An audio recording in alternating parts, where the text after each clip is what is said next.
अरे कसा आहेस तू? बरा आहेस का? काही अडचण आहे का? मला येऊन भेट. पवार साहेब, अरे थांब रे बाबा, दादा पादा थांब. त्याच्यामध्ये अगं बस ना, आता मी विचारतो काय.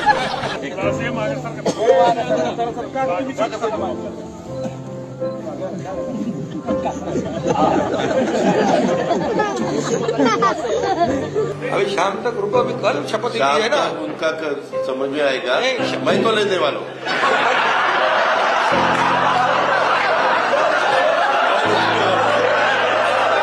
कुठेही विट्टी दांडू खेळायचे, कुठेही भोवरे खेळायचे. आताच्या पोरांना गोट्या माहित नाही. गोट्या माहिती असतील, दुसऱ्या असतील माहिती, परंतु खेळायचं गोट्या माहिती. दिवसा ज्यांच्या बरोबर असाल, रात्री पण त्यांच्याच बरोबर. म्हणजे त्याच्यामुळं अरे थांब रे थांब, एकच मामा आहे म्हणूनच आणलाय निवडून. जरा का जरा मामीचं पण नाव घे, मामी नाराज होती. इतके चांगले व्यक्तिमत्व आहेत, मग त्यांना कधी राष्ट्रवादीत बोलावं असं नाही वाटलं तुम्हाला?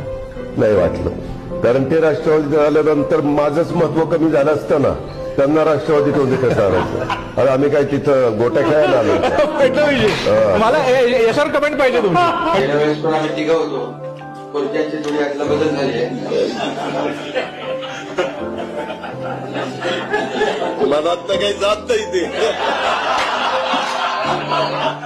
कसं काय वाटतंय? गारगार वाटतंय. आता कसं वाटतंय?